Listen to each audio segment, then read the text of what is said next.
On continue nos retrouvailles pour porter la vie intérieure à notre façon. Et aujourd'hui, c'est l'aveugle Bartimée qui sera notre maître spirituel, nous dire comment lui fait pour aller rencontrer Jésus. Et à cause de ça, j'ai choisi le chant « Nos yeux ne voient plus ». C'est un chant qu'on prend pendant le carême. Nos yeux ne voient plus, nous cherchons un peu de lumière. Nos yeux ne voient plus, et pourtant nous cherchons le soleil. Nos yeux ne voient plus, et pourtant c'est toi le soleil. Nos mains sont fermées, nous cherchons un peu de chaleur. Nos mains sont fermées, et c'est toi notre bonheur. Nos mains sont fermées, et pourtant c'est toi le bonheur. Nos pas sont perdus, nous cherchons un peu d'amitié. Nos pas sont perdus, et pourtant c'est toi l'unité. Nos pas sont perdus, et pourtant c'est toi l'unité. Nos cœurs sont blessés, nous cherchons un peu d'espérance. Nos cœurs sont blessés, et pourtant c'est toi le printemps. Nos cœurs sont blessés, et pourtant c'est toi le printemps. Au moment où on est en train d'écouter cette émission, je pense qu'on sera dans la 2e ou la 3e semaine du carême, mais c'est ce parcours qui fait qu'on chemine vers un retournement intérieur. Vous vous souvenez de la belle définition de ce qu'est la conversion? Tomber éperdument en amour avec Dieu. Overwhelmingly falling in love with God. Ça vient d'un théologien jésuite qui disait, on retombe en amour même après 60 ans de mariage, si c'est possible, quand on n'est pas trop usé. C'est comme si on avait besoin, et on vient de le chanter, pour ouvrir les yeux de la foi, les yeux du voyage intérieur. On a besoin d'espérance. L'espérance, c'est la foi qui marche, qui nous fait aller. Et dans un texte de Paul, il dit au fond, à la fin des temps, la foi, on n'aura plus besoin, l'espérance, on n'a plus besoin, il va juste y avoir l'amour qui va durer. Mais l'espérance, entre-temps, c'est ce qui nous fait avancer pendant le carême. On disait la dernière fois de trouver un geste, une manière, une attitude qui fasse qu'on est willing, on veut bien changer notre vie, poser des gestes qui sont conséquents avec notre foi. Mais l'espérance, c'est comme la sève, ce qui coule à l'intérieur pour faire en sorte que notre foi n'ait pas peur, notre foi fasse confiance, surtout par les temps qui courent. La dynamique aujourd'hui de ce que nous allons voir de cet aveugle qui s'appelle Bartimée, j'ai appelé ça le courage du face-à-face, même pour un aveugle. Souvenez-vous, les Moroïs, par en arrière, à reculons, à contre-courant, par timidité, Zachée, du haut de son perchoir, par curiosité, par intérêt, par marginalité, pas trop s'impliquer tout de suite. Ici, le courage du face-à-face. Et ça, c'est dans toutes nos relations de vie, d'abord avec nous-mêmes. Avoir le courage de me regarder, quel que soit l'âge de ma vie. On n'a pas les mêmes questions. Avec l'âge de notre vie à 18 ans, c'est pas comme à 30 ou à 50 ou à 70 ou sur son lit de mort à 95, je ne sais pas trop.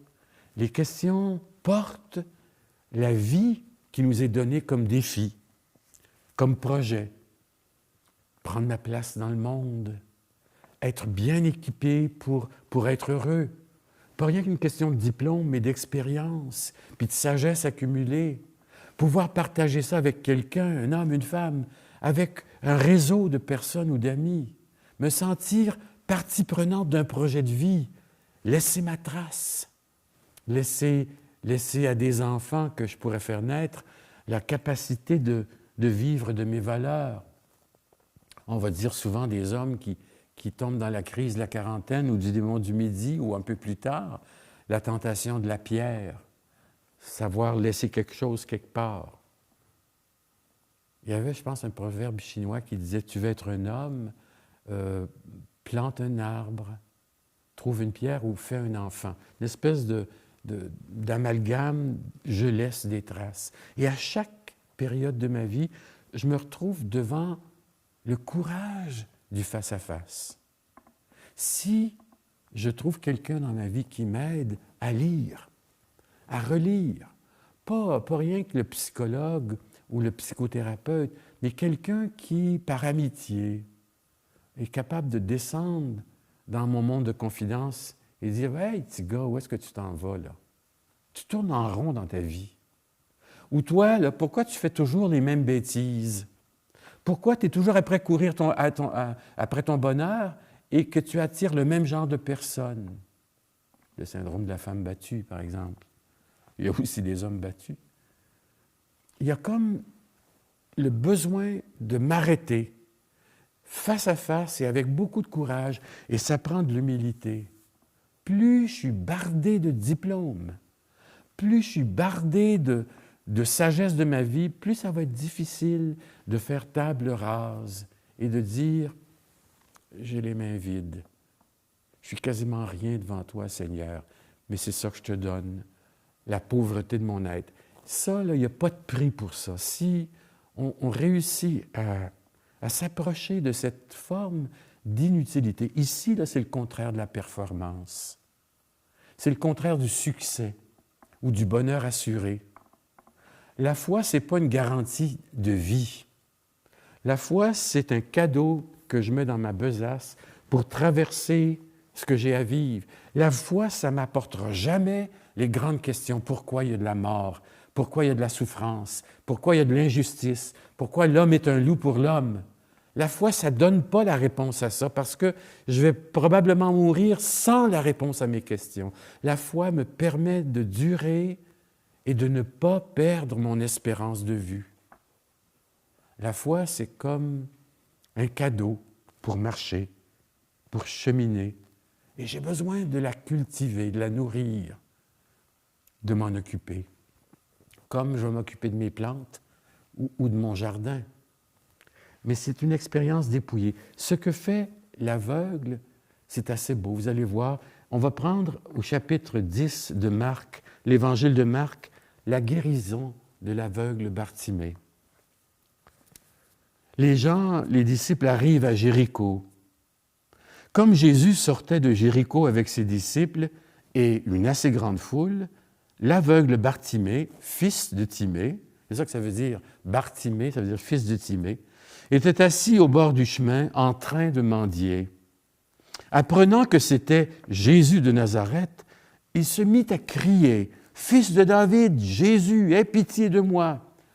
Beaucoup le rabrouaient pour qu'il se taise, mais lui, il criait de plus belle « Fils de David, aie pitié de moi !» Jésus s'arrêta et dit « Appelez-le. » On appelle l'aveugle et on lui dit confiance, « Lève-toi, il t'appelle. » Rejetant son manteau, il se leva d'un bond et il vint vers Jésus. S'adressant à lui, Jésus lui dit, « Mais que veux-tu que je fasse pour toi? » L'aveugle lui répondit, « Rabbouni », ça veut dire rabbin, « Rabbouni, que je retrouve la vue. » Jésus dit, « Va, ta foi t'a sauvé. » Aussitôt, il retrouva la vue et il suivait Jésus sur le chemin. Ça a l'air de rien, cet épisode-là, disons, un miracle, c'est facile, Jésus est là, mais il se passe des choses qui sont proches parentes de nous, de ce courage qu'on peut avoir de vouloir rencontrer Dieu face à face. La scène, et tous les mots sont importants. Au bord du chemin, il mendie. Il est doublement stigmatisé.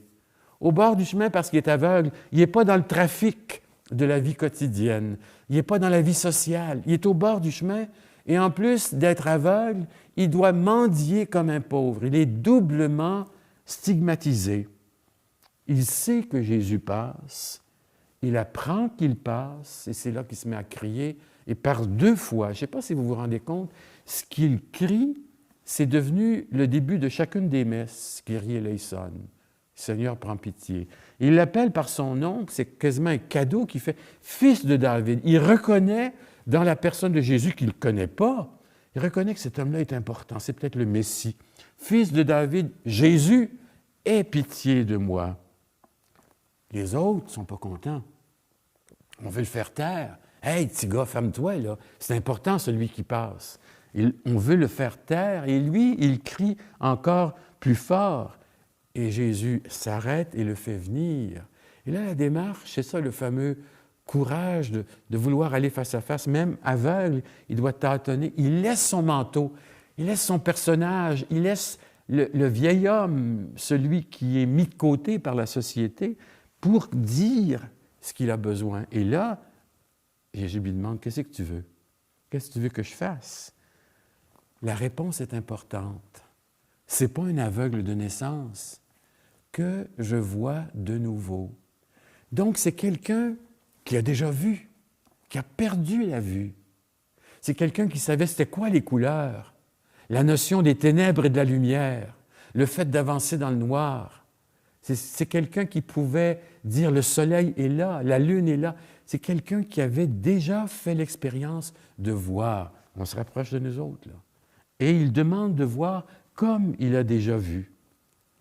Et sa foi en Jésus, parce qu'il a exprimé, il a fait sa démarche, il a crié 2 fois, il s'est approché, il a demandé de guérir, et la foi lui permet de guérir. Et tout de suite après, il devient comme un disciple conquis. L'appel spontané. Bartimée est capable de réagir sur le coup. Il faut du courage pour faire ça, pour défier tout le monde et même crier plus fort que ceux et celles qui veulent le faire taire. Il sait d'où il vient. Il n'a plus rien à perdre et il fait sa démarche. Je disais qu'il est doublement marginal. Et ce qui est frappant, là, c'est autant on veut le faire taire, autant il crie. Essayez donc, vous autres, de faire taire quelqu'un qui veut son bonheur, de quelqu'un qui traverse un deuil, qui ne veut pas se faire dire tout de suite « Ah, ça va bien aller ». Laisse-moi descendre jusqu'au fond de mon deuil. Essayez donc de faire taire quelqu'un qui a trouvé la foi forte dans sa vie. Je pense que je sais un petit peu plus où est-ce que je m'en vais dans ma vie et ce que Dieu attend de moi. Des fois, on est laissé au bord du chemin. Vous et moi. Des fois, les autres ne se rendent même pas compte de ce qu'on traverse. Des chrétiens de souche qui sont là, qui ont un jour été baptisés, enflammés, et qui se sont décrochés un peu comme Zachée du haut de son perchoir. Il se peut que vous soyez, comme je disais la dernière fois, au carrefour, au centre d'une tablée de bien des manières d'avancer dans la vie avec ou sans Dieu. Qu'est-ce qu'on peut faire dans ce temps-là? Écouter. Ne pas envenimer le discours. Écoutez l'autre jusqu'au bout, parce que ça va descendre en vous, vous allez le porter. Et on disait aussi la dernière fois que ce qui parle le plus, c'est ma manière d'écouter, de recevoir l'autre, de ne pas juger, d'aider l'autre à trouver son courage. Tu dois en avoir vécu beaucoup de choses pour en arriver là, mais regarde, tu es en train de sortir de ta bulle, de ton cocon. Il crie fort, Bartimée.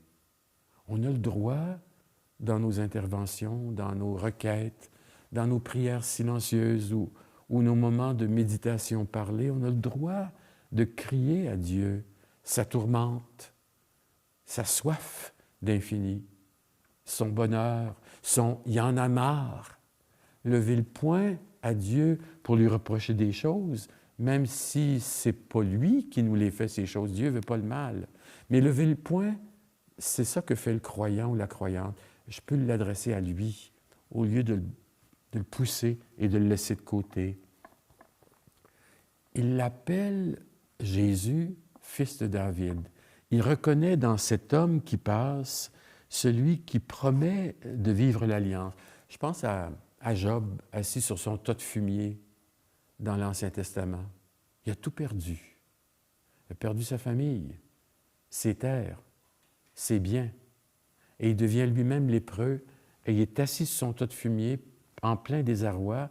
Puis ses chums autour, les amis, lui disent, au fond, tu devrais l'invectiver, tu devrais lui dire à ton Dieu, tu devrais prendre la parole et puis tu vois ce que ça donne, là, croire, tu as tout perdu.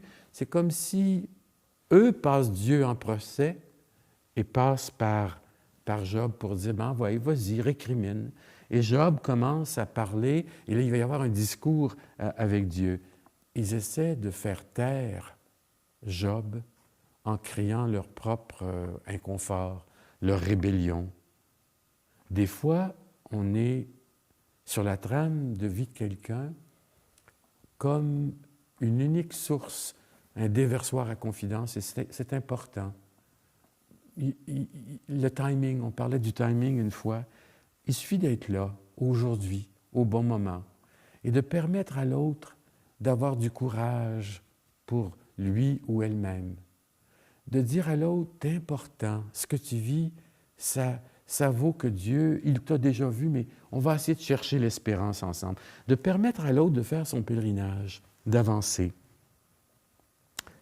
Pour bien des personnes parmi nous, on a une foi qui nous a été importée, reçue des autres. Il n'y a personne...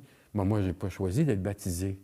En 1947, quand je suis né, on m'a amené sur les fonds baptismaux, puis on m'a donné un nom, on m'a baptisé, mais mes parents ont choisi pour moi. Est arrivé un jour où j'ai commencé à choisir, pas à leur place, à ma place. Ceux qui arrivent dans la vie, quand on devient parent, qu'est-ce qu'on transmet? On transmet à notre enfant ou nos enfants ce qu'on a reçu, qui nous vient des autres, des valeurs, la manière de se défendre dans la vie, la manière de s'équiper contre le mal. Par exemple, quand on raconte des histoires, le petit chaperon rouge à des enfants, on est en train d'équiper son enfant, on donne des moyens pour traverser la contestation, le loup, le voleur. On donne à l'autre le moyen de dire, dans la vie, il y aura des moments où tu vas combattre. Quand on a la foi par-dessus ça et qu'on dit, peut-être qu'on pourra essayer de faire au nom du Père et du Fils et du Saint-Esprit, on donne à l'autre des noms, on donne à l'autre la réalité de Dieu à découvrir plus tard. J'ai un frère qui a eu 2 enfants. Le premier, je l'ai baptisé ici, dans la petite chapelle. Et on a préparé son baptême, et il avait 4 ans quand les parents ont demandé le baptême. Et j'ai dit, écoute, il s'appelle Pierre-Yves. Pierre-Yves, je vais te préparer, on va faire une belle fête ensemble. Ici, ça s'est fait dans la petite chapelle. Mais je vais te poser des questions. Est-ce que tu aimerais ça, devenir l'ami de Jésus? Non. Pourquoi? Et là, il se met à pleurer. Parce que je ne veux pas passer ma vie cloué après un mur. Pour lui, Jésus était cloué sur la croix et il ne voulait pas. Mais on s'est mis à parler ensemble pendant quelques rencontres. Mais le jour de son baptême, quand il est entré dans la petite chapelle, je lui ai demandé, maintenant, est-ce que tu veux être l'ami de Jésus? Il dit, oui, à 4 ans, hein? Oui, maintenant je le sais. Il a découvert, c'est ça la transmission des valeurs, c'est des textes, ça. C'est des dévotions que mes parents m'ont transmises. Mais vient un jour où j'affronte avec courage tout le bagage que j'ai et je dis, qu'est-ce que je fais avec? Rencontrer Dieu face à face, ça veut dire que j'aurais besoin de considérer tout ce beau bagage pour dire ça, je mets ça de côté, je ne suis pas capable. Moi, par exemple, personnellement, je ne peux pas passer toute ma vie centrée uniquement sur la croix sans qu'il y ait le matin de Pâques derrière. Autrement, pour moi, c'est comme du dolorisme. Et on explique pourquoi, au 16e, au 17e siècle, on s'est mis à mettre des Christ avec des clous, puis du sang, puis le flanc fercé. C'est arrivé plus tard, ça, les Christ doloristes. Mais avant, c'était pas ça. Celui-là est extraordinaire. Il n'est pas mort sur la croix. Il a les yeux ouverts. Et même le sang qui coule, le sang de sa mort sur la croix est un sang qui purifie toute la galerie de monde qui est en dessous de la croix. C'est un vivant ressuscité. On transmet aux autres ce qu'on a reçu et on l'améliore par la fréquentation de la parole, par l'écoute des autres. C'est quoi ton expérience? Qu'est-ce qui t'aide à prier? Qu'est-ce qui te fait changer radicalement de vie? Alors c'est ça l'héritage chrétien, celui qui est importé, qui nous est transmis, et celui que soi-même on fait, on grandit, on améliore. Il y aura toujours des gens autour qui vont dire « Hey, qu'est-ce que l'Église fait avec l'avortement? Avec les mariages gays? Avec l'aide médicale à mourir? » Toutes les grosses questions là, qui sont en train de se débattre et qui n'ont pas fini de se débattre, ben, la foi essaie de poser un regard là-dessus, essaie de s'ajuster, essaie de dire « Mais comment on fonctionne dans cet univers? » C'est toujours le témoignage des autres qui va nous changer. Je vous donne un exemple. Une amie qui demande l'aide médicale à mourir et qui l'a eue, elle est décédée, a réfléchi beaucoup parce que c'était vital pour elle, perte de souffle, mourir au bout de son souffle. Elle avait le droit de dire à la médecine, « Moi, je ne veux pas ça, il me manque déjà plus qu'un poumon. » Et puis, je suis en train de mourir en état de panique et de détresse. Elle l'a demandé. Bon, moi, je ne peux pas la dissuader là, comme prêtre de ça. Je lui ai dit, bien, si tu es en paix, regarde ta vie, puis on va voir comment on chemine dans tout ça. Elle l'a demandé, elle l'a reçu. 1 an plus tard, je me retrouve avec un de ses enfants, et cet enfant dit, « J'aurais pas pu faire ce que ma mère fait.